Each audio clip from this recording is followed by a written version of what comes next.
주 예수여,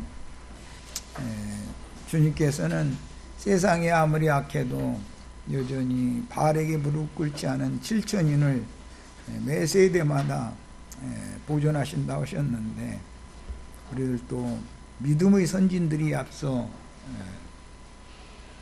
더 좋은 참 본향을 향해서 이 생에서는 박해와 대적과 회방을 받았어도 끝내 굽히지 않고 진리를 지키기 위해서 믿음의 길을 신실하게 갔던 믿음의 본을 따라가기를 바랍니다. 오늘 나누고자 하는 마태복음 23장 말씀 속에서도 믿음의 증인들을 보내셨던 주님이 친히 오셔서 믿음의 본을 보이시고 믿음의 길을 앞서가시면서 누구든지 나로 말미암지 않고는 아버지께 볼 자가 아무도 없다고 선언을 하셨는데, 우리는 혹시 세상사를 바라보거나 느슨해져서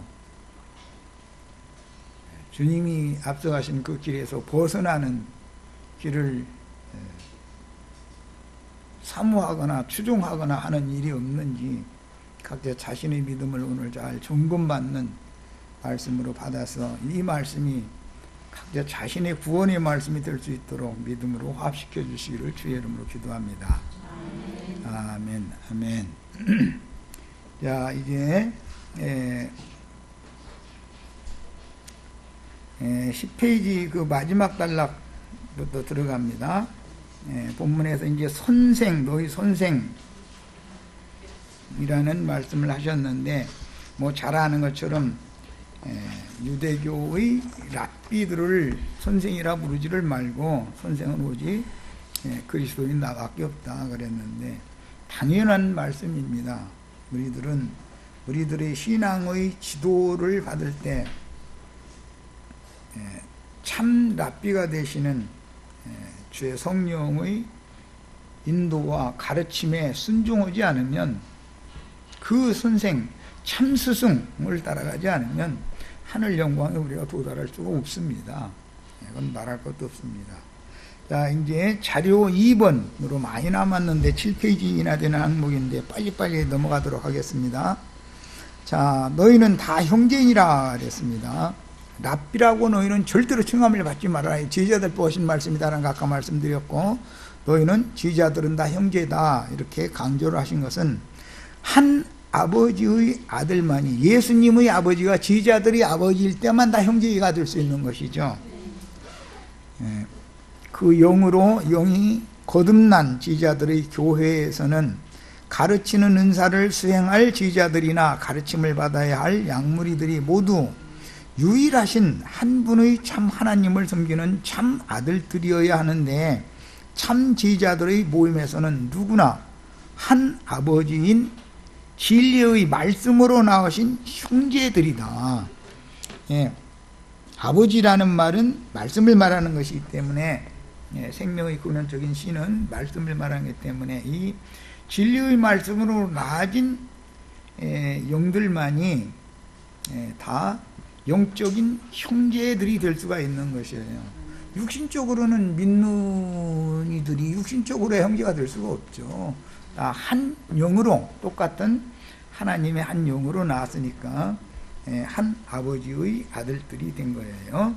히브리서 2장 11절로 12절 인용고 읽습니다. 거룩하게 하시는 이와 거룩하게 함을 입은 자들이 다 한 근원에서 난지라. 한 근원에서라는 말은 동일한 말씀으로 나왔다, 동일한 성령으로 나왔다 그 말이죠. 그러므로 형제라 부르시기를 부끄러워하지 아니하시고 이르시되 내가 주의 이름을 내 형제들에게 선포하고 내가 주를 교회 중에서 찬송하리라 하셨으며 그랬어요. 이것은 마태복음에 이미 앞에서 누가 내 형제요 자매요 모친이냐 제자들을 가리켜 가라사대 내 형제와 자매와 모친을 보라. 누구든지 하늘에 계신 내 아버지의 뜻대로 행하는 자라야만 내 형제요 자매요 모친이다 그랬어요. 그러니까 예수님의 아버지의 뜻대로 행하는 자들은 다 형제 자매 모친이지 목사님 전도사님이 아니죠. 그것은 뭐 길게 얘기할 필요가 없습니다. 그 다음에 우리는 이건 생명관계다라는 걸 강조한다는 말이에요. 하나님의 생명으로 낳은 자녀들만 하나님의 자녀들이고 한 하나님의 자녀들이기 때문에 형제라는 말이 통하는 것이죠. 목사님, 전도사님 그러면 형제일 수도 있겠지만 더러 아닐 확률이 더 많은 것이죠. 자, 그다음에 형제들은 생명의 순서에 따른 장유의 차서가 엄히하지만 한 아버지에게서 많은 자녀들을 낳으면 장유의 차서가 당연히 정해지게 돼 있죠. 맏형이 있고 그 다음에 뭐 차서를 따라서 이제 이게 생명의 질서라는 거예요. 이것과 인위적인 질서, 당회장 목사, 부목사, 전도사, 뭐 장로, 권사, 집사 등등 이것은 인위적인 질서 체계잖아요. 하나님의 나라는 생명의 세계니까 당연히 생명의 질서가 당연히 세워지기 마련인 거다. 하나님의 나라는 생명의 성령의 법, 생명의 법칙에 따라서 경영되는 것이지 인위적으로 인본주의적으로 무슨 직급을 만들어 가지고 체제를 만들어서 경영하는 것이 아니다. 이것은 뭐 기본적으로 이해를 잘 하셔야 되겠어요. 그 다음에 9절 땅에 있는 자를 아버지라 하지 말라. 참 어려운 구절이에요. 너희의 아버지는 한 분이시니 곧 하늘에 계신 이시니라. 그랬어요. 땅에 있는 자와 하늘에 계신 이가 대비되고 있죠. 하늘에 계신 이께로부터 나아지면 형제들이죠 다. 그러나 땅에 있는 자에게 나아졌으면 직급이 있겠죠. 인위적인 종교 체제에 들어가겠죠. 마태복음 6장 6절로 9절이나 13절로 15절 이런 데 보면 하늘에 계신 내 아버지요. 예수님은 기도를 이렇게 가르쳤죠. 하늘에 계신 아버지와 땅에 있는 아비, 너희는 너희 아비 마귀로부터 났다. 땅의 아비에게서 났다 그 말이잖아요. 자, 열왕기와 인용한 2장 12절을 봅니다. 엘리사가 보고 소리 지르되, 엘리사가 엘리야의 승천을 보고 지금 소리 지르는 장면이에요. 내 아버지요, 내 아버지요. 엘리사가 엘리사 보고 내 아버지라고 불렀죠. 이스라엘의 병거와 그 마병이요 하더니 다시 보이지 아니하는지라. 이에 엘리사가 자기의 옷을 잡아 둘로 찢고 그랬어요. 그 다음에 열왕기하 5장 13절 그의 종들이 나와서 말하여 이르되 내 아버지여. 이 말은 게하시가 아람 군대 장관 보고 하는 말이죠. 선지자가 내 아버지여. 선지자가 이 말은 엘리사가 아람 군대 장관 보고 당신에게 큰 일을 행하라 말하였더라면 행하지 아니하였으리까 하물며 당신에게 이르기를 요단강에서 몸을 7번 잠그라, 몸을 씻어라, 그거 했는데 그게 뭐 그렇게 힘들다고 안 하려고 그럽니까? 그러고 권했다는 거죠. 거기에서 아버지라고 불렀어요. 이렇게. 그 다음에 열왕기하 6장 21절은 왕이 엘리사에게 선지자를 왕이 아버지라고 부르는 내용이에요. 이스라엘 왕이 그들을 보고 아람 군대를 보고 엘리사에게 이르되 내 아버지여 내가 치리이까 하니 그랬어요. 여기서 엘리사 보고 이스라엘 왕이 아버지라고 불렀죠. 자, 성경에는 하늘에 계신 예수님의 아버지, 즉 유일하신 조물주 아버지와 유대교인들의 아버지인 땅의 아비, 즉 반역자인 마귀가 대비되고 있는데, 천지와 만물과 만사를 주장하시는 참 아버지와 육신의 세계인 저주가 임한 땅의 일들을 행하는 이 세상 신이 있습니다. 그래서 두 아버지를 말할 때 이것은 그 영적인 아버지를 지금 말하는 것이지 육신적인 아버지를 말하는 말이 아니죠.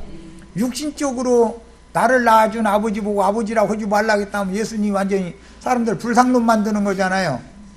그 말이 아니고 이것은 영적인 아버지를 말한다. 유대인들의 영적 아버지는 땅의 왕이고 땅의 신이고, 참 하나님은 유일하신 한 분의 하나님이신 하늘의 신이다. 지금 이걸 대비하는 말인 거예요. 자, 성경에는 하늘에 계신 아버지와 땅에 있는 아버지가 대비되고 있는데, 먼저 히브리인들은 하나님의 사람을 아버지로 불렀기 때문에, 왜? 아버지라는 말은 근원, 생명의 근원을 염두에 두는 말이에요. 이 세모에서 오는 말이에요.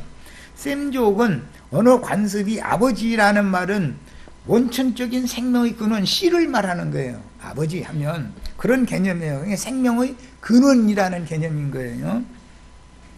그런데 뱀의 거짓말도 카인을 낳았죠. 뱀이 하와를 깨가지고, 여자를 깬 거지, 하와를 깬 게 아니라 깨가지고 자식을 낳았는데 그 카인을 낳았잖아요. 그 카인은 뱀의 자식이다 이게요. 뱀. 그래서 카인의 일에 행하는 자들, 이게 유대교인들 흘러서 계시록에는 발람과 니골라당까지 이렇게 쭉 노선을 따라 흘러가는 거예요. 애비가 그렇기 때문에. 종자는 못 속이는 거다 절대. 종자는 바꿀 수 없죠. 어떤 경우에도. 그래서 씨라는 건 바꿀 수 없다. 뱀도 말을 해가지고 사람을 꼬였죠. 하나님도 말씀하시는 거죠. 말씀, 씨단 말이에요. 모든 두 가지 생명의 원천이 있는데, 즉 두 씨가 있는데, 두 종자, 두 아버지가 있는데, 뱀도 뱀의 거짓말을 통해서 씨를 심는다. 여자의 태 속에다가, 여자의 마음 속에다가. 하나님도 믿는 이들의 마음에다가 하나님의 진리의 말씀 씨를 심죠. 양쪽에서 이렇게 농사를 하는 얘기를 지금 하는 거예요. 이런 개념에서 아버지라는 말이 세무에서 이게 근원적으로 나오는 말인 거예요. 자, 특히 땅에 있는 자를 아버지라 부르지 말라 명하신 말씀의 배경은 유대인들의 사회에서 그 당시 세대 이전에 살다가 죽은 훌륭한 율법 선생 또는 위대한 스승, 원로 교사, 어떤 학파를 일으킨 원조 등을 호칭하는 일반적인 표현이었었다. 그때 당시에. 그 다음에 유대인들은 이와 같이 말씀을 맡은 선지자들을 절대적으로 공경하도록 가르침을 받았는데, 예수님께서는 땅의 아비, 즉 율법 선생들을 하늘 아버지 태초부터 스스로 계신 말씀인 로고스, 그분이 보낸 야훼의 사자들과 대비시켜서 어떠한 사람의 영광과 권위도 하나님의 존엄성과 권위에 미칠 수 없다라는 것을 지금 강조하신 말씀입니다. 하늘에 계신 하나님 아버지는 만물과 만상과 만사와 모든 것들의 근원이죠. 천지 만물을 그분의 말씀으로 창조해가지고 경영하는 거잖아요. 말씀으로. 그 한 아버지, 그분을 아버지로 섬겨야지. 그 말씀 세계 중에는 마귀도 포함되죠. 피조물로. 피조물된 마귀가 자기가 신인 체하고 참 하나님께 반역을 일으켰는데, 그 마귀에게 속으면 그게 땅의 애비에게 지금 그게 참 아버지인 줄 알고 속고 있다. 지금 그걸 지적하는 말이단 말이에요. 그래서 육신적인 아버지를 아버지라고 부르지 말라 이렇게 해석하면 이게 안 맞는 말인 거다라는 거예요. 영적 아버지가 누구냐, 이게. 그 영의 지배자가 누구냐, 이거야. 주인이 누구냐, 그 말이에요.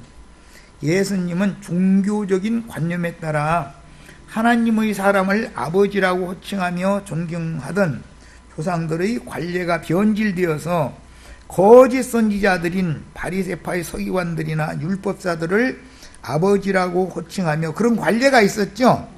엘리사가 엘리야를 아버지라고 불렀잖아요. 왕도 엘리사 보고 아버지라고 불렀잖아요. 등등.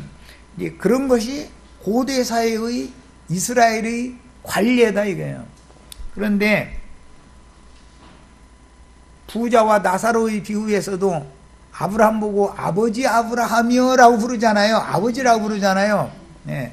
이런 말들은 모두 아브라함의 믿음의 조상, 아브라함을 믿음의 근원자라고 보기 때문에 첫 아담을 통해서 땅에 저주가 임했지만 그 저주를 변하여 한 사람 아브라함을 통해서 복으로 바꾸시는 얘기가 성경 이야기죠.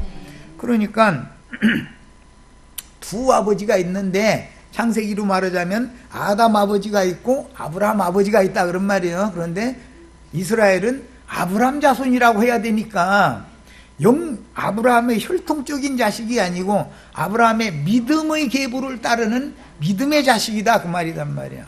그런데 가인의 길을 행하는 자들은 가인의 믿음이죠. 자기가 드리는 제사를 받지 않으면 동생을 죽이는 살인자의 노선이잖아요.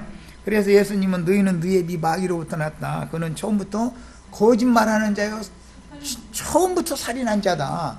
예, 이렇게 표현을 하신 거예요. 그러니까 이것은 전부 사람의 영을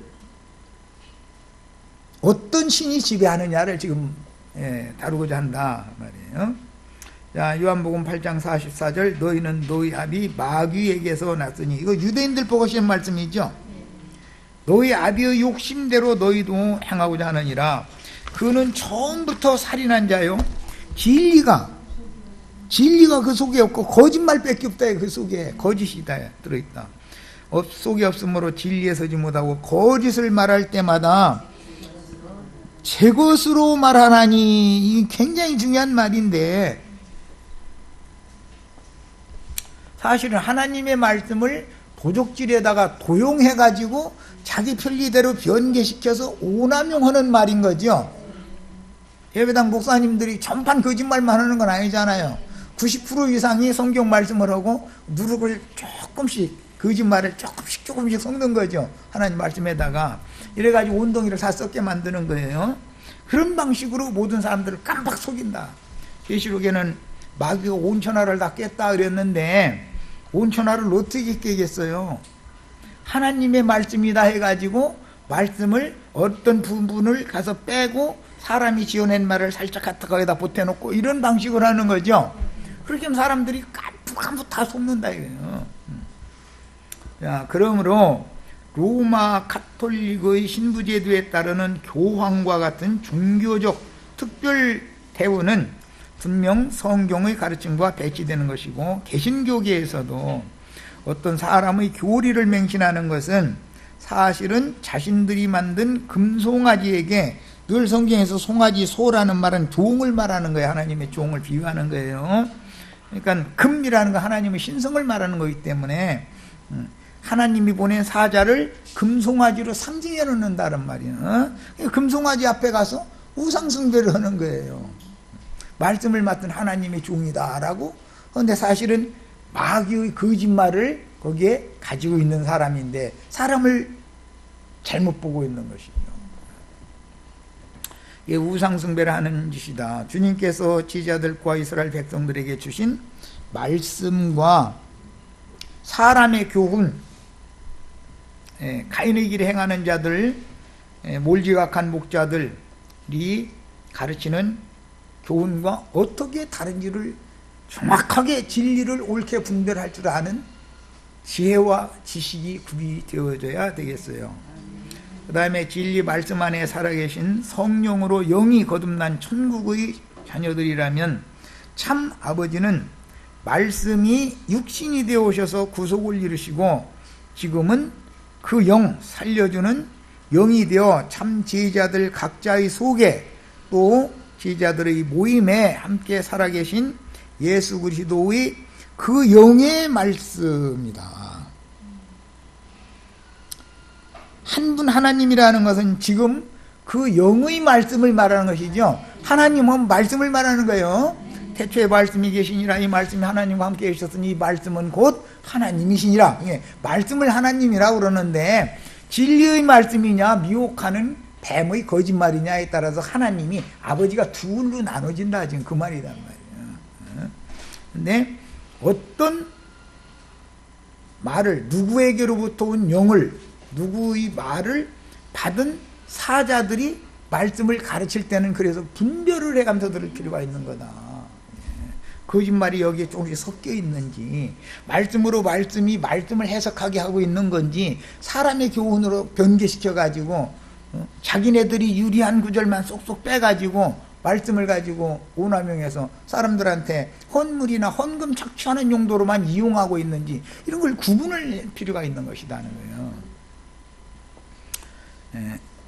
땅의 아버지와 하늘 아버지를처럼 대비하신 주님은 생명의 두 근원이 있다라는 사실을 분명히 지적하셨으니 당연히 창세기에서 그 근거를 찾아야 하는데, 생명나무로 대표되는 진리의 말씀이신 여호와 하나님과 선악을 알게 하는 나무로 대표되는 거짓과 살인의 아비인 마귀의 거짓말이 처음부터 창세기에서도 계속 지금 두 노선이 대비되고 있기 때문입니다. 유일하신 참 하나님은 그분의 말씀으로 만물과 만상들과 만사들을 창조하여 그분의 뜻대로 경영하시는 아버지시니, 우주가 경영되는 이치가 다 말씀을 이루기 위하여 지금 이렇게 경영이 되는 거죠. 예. 당연히 조물주 하나님이 유일하신 참 하나님이고, 또 다른 아버지는 거짓 하나님이니 말씀으로 창조하신 피조물로서 하나님의 영광을 자기가 취하려고 반역을 일으킨 천사장 루시엘 천사장의 미혹하는 거짓말도 하나님은 하나님이죠. 말씀이니까. 그런데 그게 거짓 하나님이란 말이야.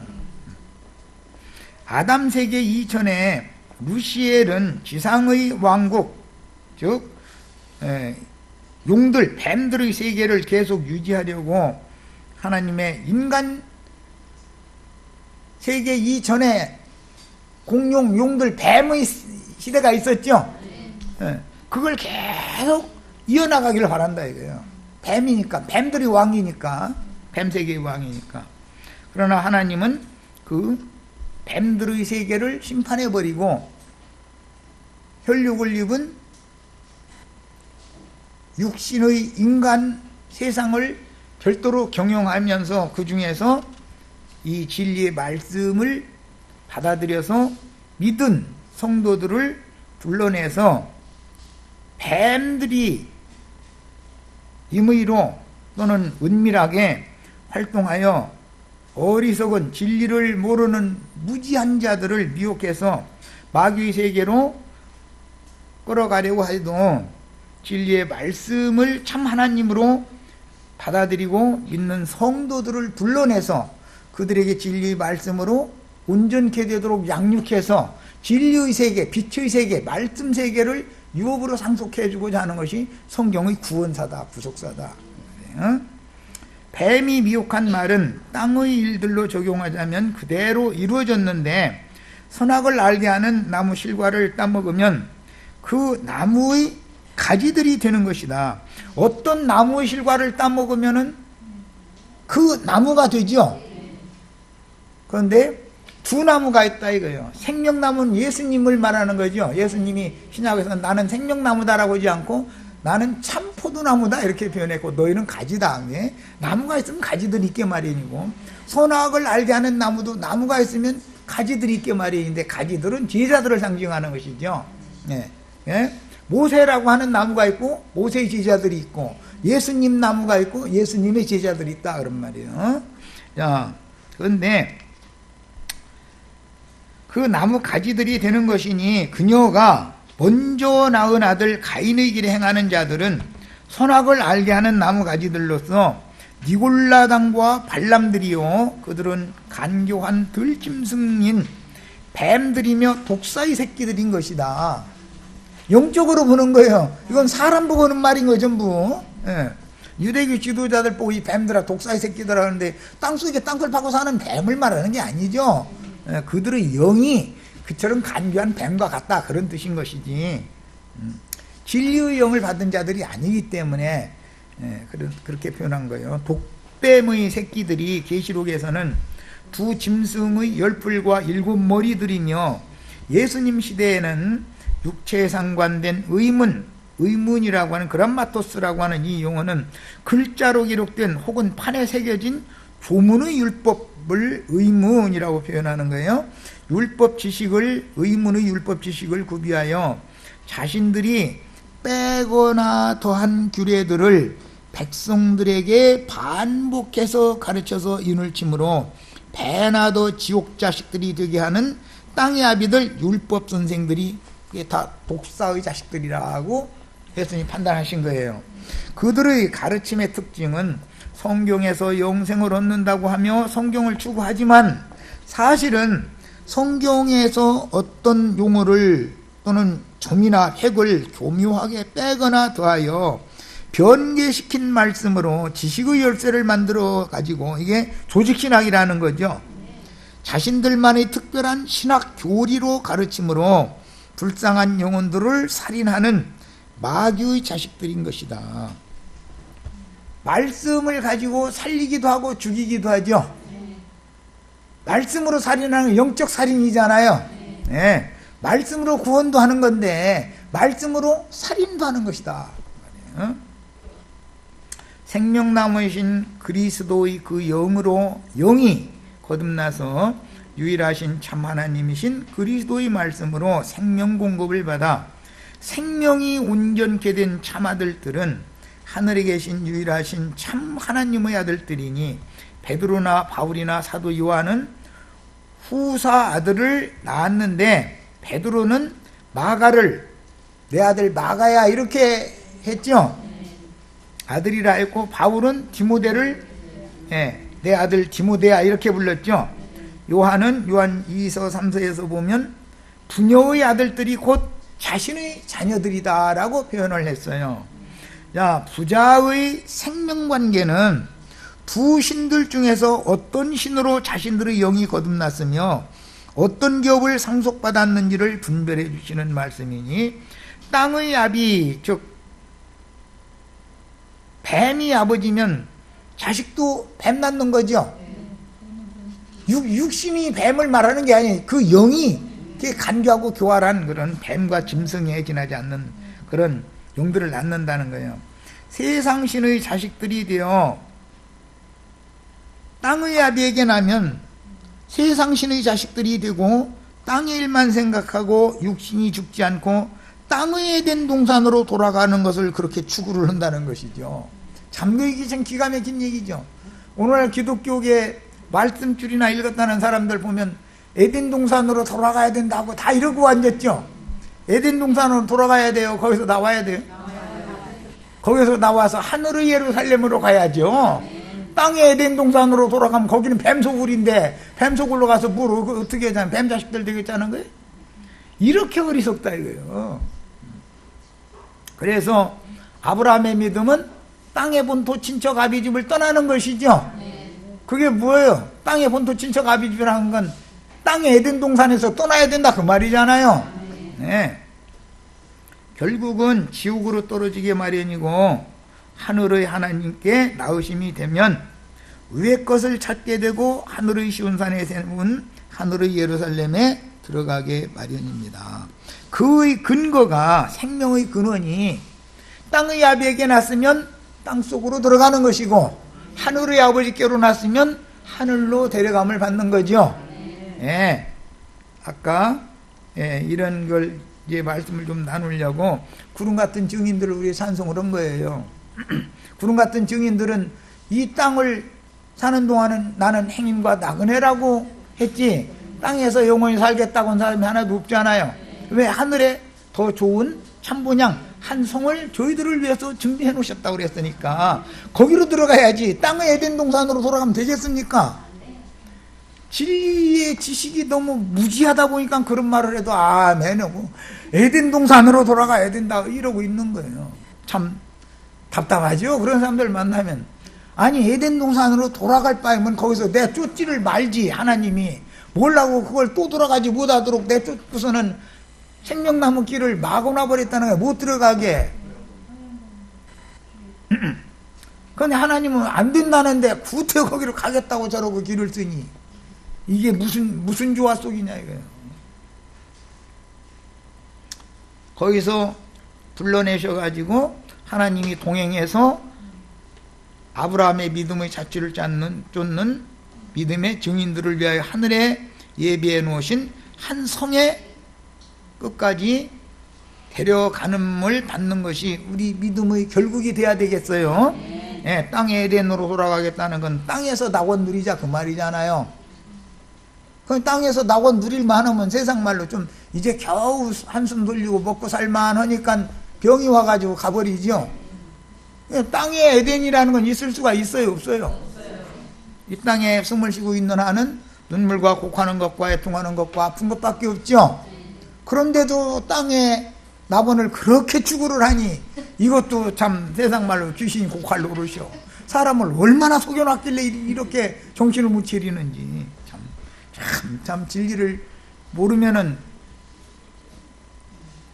어떻게 해볼 수가 없어. 그런데 그 사람들이 목소리가 더 크니까 우리가 백날 얘기하면 목소리 큰 사람이 이기는 건데, 뱀은 반드시 한 번은 죽어야 하는 육신의 몸인 땅에서 취한 흙집을 벗지 않을 것이라고 미혹하였고, 하와는 속았지만 결국 근본된 토지를 평생 갈며 수고하고 자식을 낳아 양육을 했지만 천년도 채우지 못하고 흙으로 돌아갔으니 주님께서 너는 티끌이니 티끌로 돌아가라 명하셨기 때문입니다. 원래 아담이라는 말 자체가 흙이라는 뜻이요. 너는 흙이다. 흙이니까 흙으로 돌아가라. 그래서 위로부터 거듭나야 위로 간다 그 말이란 말이에요. 그래서 첫사람은 땅으로 돌아가게 돼 있고 둘째 사람은 하늘로 가게 돼 있는 거다. 본 곳으로 다 돌아가게 돼 있는 거다. 원천지가, 즉 어떤 아버지에게로부터 내 생명이 왔느냐에 따라서 그 아버지 집으로 가는 거다 그런 말이에요. 땅의 집은 지옥이죠. 하늘 아버지 집은 하나님의 나라예요. 이것은 너무나 아주 기본적이고 기초적인 진리 지식입니다. 그날이 이르기 전에 메시아의 대언을 통해서 하늘에 계신 유일하신 참 하나님의 말씀으로 영이 거듭나고 혼이 온전함을 이루는 구원을 이루어 사람 천사로 만들어진 속사람이 겉사람을 벗을 때 주와 함께 영광 중에 나타나서 영광의 새 세계를 유업으로 받아야 하는 것이지, 흙집을 벗지 않고 땅에서 영생을 누린다고 가르치는 것은 마귀의 술법인 것이다. 자, 10절 또한 지도자라 칭함을 받지 말라. 너희의 지도자는 한 분이시니 곧 그리스도시니라. 지도자라는 이 카데게테논이라고 하는 이 용어는 안내자, 앞서간다, 선생이라는 뜻도 가지고 있는 카데게테스의 복수 형태로 지금 말씀했는데 지도자들이라는 번역이 되어 맞는 거죠. 이 말은 교사들로 해석할 수 있는데 교회 중의 신앙 지도자들인 장로들은 목자, 그 다음에 젊은 교사들이 이에 해당합니다. 그 당시 바리새 교파의 서기관 율법사들은 자신들에게 자칭 이 용어를 붙이곤 했는데 그들의 세계는 일반 백성들은 감히 넘볼 수 없는 체제로 구축이 되었으며 자신들은 특별한 성직자 계층이므로 당연히 평신도들인 일반 백성들에게서 우대를 받으며 교권을 누리는 것은 너무도 당연하다라고 하는 고정된 틀에 갇혀져 있었던 거예요. 그런데 예수님이 오셔서 이것을 그냥 완전히 다 타파시켜버리는 거잖아요, 지금. 그럼 무슨 뜻이요? 시대가 바꿔진다, 그 말이죠. 새 시대가 온다. 아론 반차의 제사장 제도 체제는 이제는 끝난다. 멜기세덱 반차의 새 시대가 온다, 그 말이에요. 그러니까 첫 번째 말씀인 두 돌판에 새겨주셨던 율법은 이제 다 파기되는 것이죠. 예수님 이 말씀을 통해서. 그리고 두 번째 새 돌판에다가 두 번째 세계 주신 말씀이 이제 영과 생명의 말씀이 지금부터는 적용된다 그런 말이야. 자, 스스로 자신들의 집단을 백성들에게서 특별한 대우를 받아야 하는 집단이라고 추켜 세워 선생이요 지도자라 칭하여 사람들을 끌어모아 자신들만의 교리로 자기들의 교파라는 헤르시스라는 이 용어는 이단이라는 용어예요. 그런데 이단들이 우리 보고 이단이라고 그러죠. 저희가 이단인데 무슨 파라는 말이 이단이라는 뜻인 거예요. 무슨 교단 할 때 그 교단이라는 말이 그게 이단이라는 용어, 헤르시스로 이게 이단이라는 용어예요. 그게 기독교계가 전부 이단들이죠. 예수님이 무슨 교파예요? 없어요? 그러면 없는 게 이단이 아니라 있는 게 이단이죠. 그런데 예수님 보고 나사렛 이단이라고 그러잖아요. 베드로는 무슨 교파예요? 베드로가 장로교단 총수예요? 요한은 침례교단 총수고? 그게 아니잖아요. 얼마나 지금 거짓이 진실로 둔갑해서 지금 역사 활동하고 있는지 아시겠죠? 자, 11절. 너희 중에 큰 자는 너희를 섬기는 자가 되어야 하리라. 여기 너희 중에 전부 제자들 보는 말이 지금은, 이게 율법 시대에는 큰 자들, 자칭 큰 자들이 있었었지만 그들을 지금 버리시고 제자들을 새 시대에 새로 쓰시는 얘기를 지금 하는 거예요. 시대가 지금 바꿔지는 얘기다 이거예요. 외식하는 서기관들과 바리새인들의 영적 교만함을 낱낱이 파헤치고 신란하신 주님의 증거들은 반역 전사인 루시엘을 따라서 함께 반역에 가담한 악한 자들의 정체를 드러내는 진리 선포였는데, 유대교에서 자칭 선생된 자들, 지도자들인 율법사와 서기관들이 마귀와 그 사자들인 독사 새끼들의 실체였던 것입니다. 신앙세계에서 자칭 큰 자라는 개념은 후대의 사울과 같이 네피림의 후손들을 의미하는데, 이들은 다 카인의 길에 행하는 니골라당이요 발람들이니 세상에서는 바다에서 올라오는 짐승의 10뿔들과 땅에서 올라오는 짐승들, 즉 거짓 선지자들인 음녀의 7머리들로서 그들은 특징이 성령은 없고 육에 속한 자들이라는 것이 특징이다.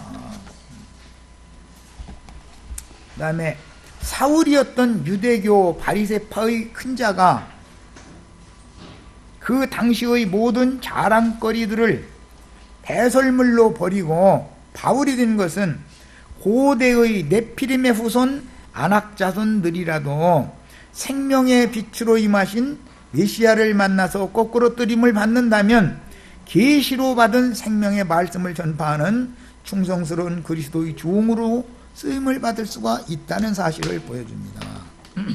항상 첫사람은 흙의 손자죠. 둘째 사람은 위로부터 온 자다. 자, 그 다음에 섬기는 자라는 용어에서 메시아의 왕국인 교회 중에서는 백성들에게 섬김을 받던 유대교의 선생들, 지도자들을 따르지 말고 도리어 양무리의 유익을 위해서 자발적으로 최선을 다하여 헌신하는 자가 되라는 뜻이니, 교회에서는 하나님이 인정하며 양무리가 생명 안에서 존중하는 자가 되어야 한다라는 명령입니다. 그러니까 하나님이 인정해주는 사역을 해야 되고, 하나님이 인정해주는 사역자는 양무리가 당연히 존중을 해야 되는 건 또 너무 당연한 것이죠. 그런데 인위적으로 계급을 만들어 가지고 자기 스스로를 높이려고 하면은 하나님이 인정을 안 한다는 거예요. 하나님은 높은 자를 낮추시고 낮은 자를 높이시는 역사를 하시죠. 부한 자를 가난하게 하시고 가난한 자를 부하게 하셔요. 저주를 변하여 복이 되게 하셔요. 항상 이러는 거예요. 그러니까 이것을 너무 모른다. 첫 것에 속한 것, 육에 속하고 땅에 속한 것은 전부 항상 하나님은 심판하고 멸하고 끝내는 데 목적을 두고 계시고, 위로부터 거듭난 영에 속한 것, 신령세계에 속한 것을 완전케 해서 영혼세계를 상속해 주고자 하는 것이 구원 방식이다라는 거예요. 그런데 이것을 너무 사람들이 모르는 거예요. 영적인 일과 육의 일에 대해서 구분이 없는 거예요. 왜? 그들이 진리의 말씀으로 거듭나지 않았기 때문에 진리의 세계에 관한 것을 증거를 해주면 들리지가 않는 것이죠. 그들의 귀와 눈과 모든 것을 다 막고 있기 때문에, 두꺼운 수건으로 이렇게 다 둘러쓰고 있기 때문에 안 들리고 안 보이는 거예요. 이것은 그게 바로 저주다. 예수님이 그래서 요한복음에 내가 심판을 하러 왔는데, 심판이라는 건 뭐냐? 자칭 본다 하는 자들은 보지 못하게 하는 것이고, 보여달라고 하는 자들에게 보여주시는 것이 또 축복이죠. 그러니까 듣고 보는 것이 복이다. 사실은 똑같은 뭘로 말씀을 가지고 하는데, 같은 말씀이 증거되는데 들리고 보여줘야 된다는 것이죠. 막혀가지고 안 들리고 안 보여지면 하나님의 세계가 들리지가 않고 보이지가 않으면 어떻게 들어가겠어요? 보지도 못하는데 들어간다는 건 있을 수가 없는 일인 거죠. 그 다음에 교회 중의 선생들과 지도자들은 장로, 감독자인 목자들과 젊은 교사들로 이제 이루어지는데, 예수님 당시에 사도들은 장로들이 아니었죠. 사도들은 교사들이었었어요.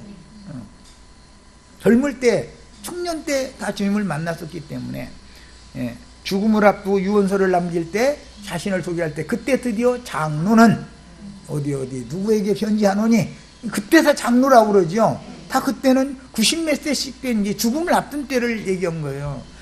젊을 때는 자신을 소개할 때 절대 장로라고 소개하지 않아요. 나는 교사요 반포자다. 사울이 바울 돼가지고는 그렇게 자신을 난 교사라고 소개했죠. 그런데 사람들은 사도였으니까 사도는 높은 직급이고 뭐 그 다음에는 목사고 뭐 이런 식으로 자꾸 계급 사회를 만들려고 그런단 말이죠. 그게 아닌 거예요. 하나님의 세계는 생명의 세계이기 때문에 생명의 위계 질서가 엄격하다. 생명의 질서는 할머니는 초등학교도 못 나왔을 수도 있죠. 우리들의 할머니 같으면은 지금 뭐 한 120세나 이제 이렇게 되신 분들일 텐데, 그 어른들은 초등학교도 졸업 못한 분들이 많죠. 지금 증조 손자는 대학교 졸업하지 않은 자녀들이 없죠. 그럼 할머니가 만약 살아 계시다 보면 할머니가 초등학교도 못 나왔으니까 막 무시해도 돼요? 생명의 위계 질서가 있기 때문에 세상적인 지식이나 뭐 지혜가 있는 것이 그 높낮이를 결정하는 건 아니죠. 생명의 순서가 있기 때문에 할머니는 할머니의 지위가 있고, 할머니 밑에 어머니고 어머니 밑에 자기인 것이지, 자기는 배운 것이 많고 아는 것이 많고 그렇다 해서 할머니를 위에 쓸 수는 없는 거잖아요. 이것이 생명의 세계다, 이거예요. 생명의 질서다, 이런 말이야. 그러나 기독교계는 목사, 다음에 부목사, 전도사, 전도사 위에 장로님, 권사님들, 그 다음에 전도사들, 뭐 이런 식으로 체계를 만들잖아요. 집사도 안 된 또 이제 평신도 이제 이렇게 해서 질서 체계를 이렇게 하잖아요. 이거는 전부 이게 뭐예요?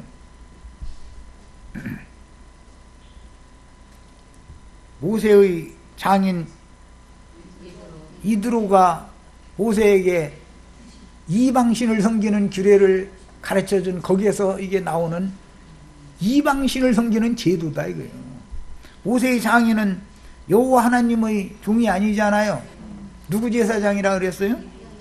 미디안의 제사장이라고 그랬죠. 미디안 족속의 제사장이 그들의 신을 섬기는 규례다, 이거예요. 그게 계급 체계 만들어 놓는 게. 이런 걸 이스라엘 나라에서 받아들이면 되느냐, 이 말이에요. 이스라엘 백성들은 하나님의 생명으로 낳고 질서 체계가 생명의 체계로 구성이 된다는 걸 꼭 이것을 명확하게 아셔야 되겠어요. 네. 자, 이런 제도권의 신부나 목사들에게 주님께서 자신을 따르던 순진한 어린아이 같은 백성들과 제자들에게 엄히 분부하신 마태복음 23장 8절로 12절의 천국의 법을 제시하면서 우리는 누구나 한 아버지의 아들들인 형제들이니 자칭 선생된 자들, 지도자된 자들의 행습인 네피림의 후손 아낙 자손들의 행위를 버리고 자신을 낮추어 제자들과 백성들을 섬기다가 가신 주님의 명령에 순종해야 한다라고 말을 해주면, 과연 오늘날 인위적인 계급체계에서 수만 명을 예를 들어 거느리고 있는 당회장 목사가 이 말을 아멘 그렇습니다 받아들일 것 같아요? 반기를 들을 것 같아요? 어떻게 할 것 같아요? 내가 얘기할 필요도 없죠. 평신도들이 감히 성직자들에게 도전하려 하느냐라고 불쾌한 표정을 지으며 자신들은 신학교를 이수했고 무슨 교단의 어떤 노회에서 파송한 목사들에게 안수를 받았으므로 우리는 기름 부음을 받은 성직자들이고 당신들은 신학 공부를 하지 않은 평신도들이라고 거드름을 떨면서 반박할 확률이 90%도 넘죠. 예, 자기네들 스스로 지금 진리대로 하자면 나는 마귀 자식이요 그러고 지금 있는 중이죠. 주의 기름 부음을 받은 주의 종이라고 하는 소리는 난 마귀 자식이요 그 말이잖아요. 기름 부음을 받았다는 게 뭔 뜻이에요? 살려주는 영, 생명 주는 영. 마지막 아담은 살려주는 영이 되셨죠. 그 영에 의해서 우리 영이 거듭난 것을 기름 부음 받았다고 그러는 거 아니에요. 그럼 우리는 다 제사장들이잖아요. 성직자들이잖아요. 그런데 저희만 신학을 졸업해서 성직자들이다 그러면 나는 마귀 자식이다 그 말을 하는 거 아니냐 그 말이요. 자기 입으로 스스로 그 말을 하는 거예요. 그런데 이런 이치 자체를 모른다니까. 그래서 내 입에서 목사님 소리 들으면은 그 사람은 너는 마귀 자식 그 말이단 말이에요. 나는 그런 뜻으로 말하는 거예요. 그런데 이걸 못 알아들어. 왜 이렇게 기분 나쁘게 그러느냐고. 형제 자매라고 하는 것은 사람을 지금 나 성직자를 말이요 정신도 치고 보느냐 이러고 앉았어. 그럼 예수님이 너희는 나 형제니라 그랬는데 그럼 나는 예수님 말씀 듣기 싫다 그 말이잖아 지금. 그럼 어떻게 하자는 거예요? 야, 누구든지 자기를 높이는 자는 낮아지고 누구든지 자기를 낮추는 자는 높아지리라. 이게 반어법이라고 하는 것이죠. 예, 목사님, 뭐 당회장 목사님 이런 소리 듣는 걸 좋아하면 하나님 앞에서는 낮춤 당하고 나는 주님 앞에 섰을 때는 낮춤 당하고 싶어요. 그 말이죠. 그렇잖아요. 예. 하나님의 뜻대로 행하는 자는 나 형제 자매라 그랬으니까 하나님의 뜻대로 행하기를 나는 싫습니다 그 말이잖아. 말하자면 이런 사람들을 어떻게 설득을 하느냐 이거요. 싫다는데 듣기 싫으면 그만둬야지 어떻게 할 거예요. 예수님이 직접 하나님이 직접 와서 전도를 해도 안 듣는데 나 같은 사람이 전한다고 그 사람들이 과연 듣겠어요? 하나님 말도 안 듣는 인간들이?